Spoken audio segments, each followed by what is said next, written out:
ओवैसी को लेकर आ रही है, जहां उन्होंने अखिलेश यादव पर सीधा निशाना साधा है। आपको बता दें, ओवैसी निकाय चुनाव के सिलसिले में उत्तर प्रदेश के दौरे पर है और वहीं पर एक रैली को संबोधित करते हुए उन्होंने मुसलमानों को नसीहत दी है।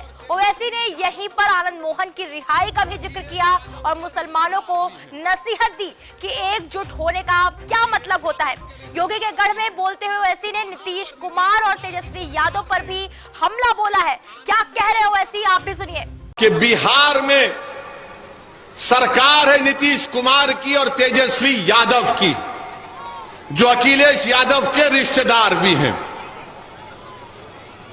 अखिलेश यादव के रिश्तेदार भी हैं, तो वहां पर नीतीश कुमार की सरकार ने एक आनंद मोहन साहब हैं, जिनको कोर्ट ने लाइफ की सजा दी कत्ल के इल्जाम में।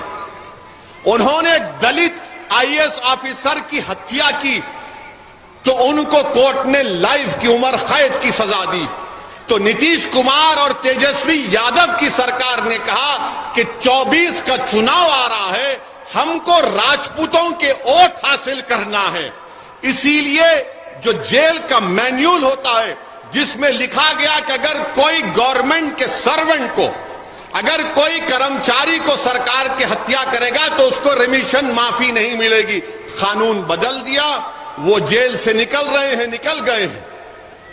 एक दलित आईएएस ऑफिसर की बेवा जो हैदराबाद में रहती है, वो रो रही थी। कौन उसके हाथ से खड़ा हुआ? असदुद्दीन ओवैसी खड़ा हुआ। ये नहीं देखा कि वो दलित है, ये देखा कि इसके साथ नाइंसाफी हो रही है। मगर वो लोग ये नहीं देखे, तेजस्वी यादव देखे कि 24 का चुनाव आ रहा, वोट हासिल करना है। मगर याद रखो, क्योंकि वो जो साहब को छोड़ा गया, उनका समुदाय उनके साथ था, उनका पूरी बरादरी उनके साथ थी। तो इनको मालूम था, ये तेजस्वी यादव को और नीतीश कुमार को, कि उस बरादरी का वोट लेना है तो इनको जेल से छोड़ना पड़ेगा, इनको जेल से छोड़ना पड़ेगा। तुम्हारी कोई अहमियत नहीं है, तुम्हारी कोई कीमत नहीं है, तुम्हारी कोई ताकत नहीं है, तुम्हारी कोई पहचान नहीं है। इसीलिए पुलिस की कस्टडी में आकर गोलियां मारकर चले जाते हैं। अगर तुम में ताकत होती, तुम में इत्तेहाद होता, तुम में सियासी शऊर होता, तुम इन तमाम चीजों से उठकर अपने नेता को बनाते, तो कोई माइका लाल सोचता नहीं था किसी को गोली मारने से। और अफसोस यह है कि तुम मेरी इस बात पर थाली बजा रहे हो, तुम थाली बजा रहे हो। देखो बेबसी, देखो आपकी, आपका थाली बजाना बेबसी है। मैं थाली बजाने के लिए नहीं कह रहा हूं। आप यहां से जब उठकर जाएंगे तो एक पैगाम और फिक्र लेकर जाएंगे कि 4 तारीख को हमको वोट देना है। किस लिए देना है? कि आपको अपनी कीमत बताना पड़ेगा, आपको अपनी ताकत बताना पड़ेगा। याद रखो, लोकतंत्र में, जमहूरियत में, जब तक आप अपनी अहमियत को नहीं बताएंगे, कोई आपकी इज्जत नहीं करता है।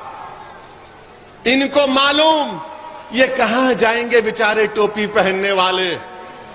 इनको योगी और मोदी का नाम लो, ये दौड़ते हुए जाएंगे और हमको वोट दे देंगे। मैं आपसे क्या कह रहा हूं, योगी और मोदी को भी हराएंगे 24 में, मगर अपने आप को तो कामयाब करो, अपने आप को तो कामयाब करो। कब तक सिर्फ वोट डालने वाले बनोगे? वोट कब लोगे मेरे भाइयों और बहनों? आप वोट कब लेंगे? वोट लेने वाले तो बनो। वीके न्यूज, राष्ट्र के नाम।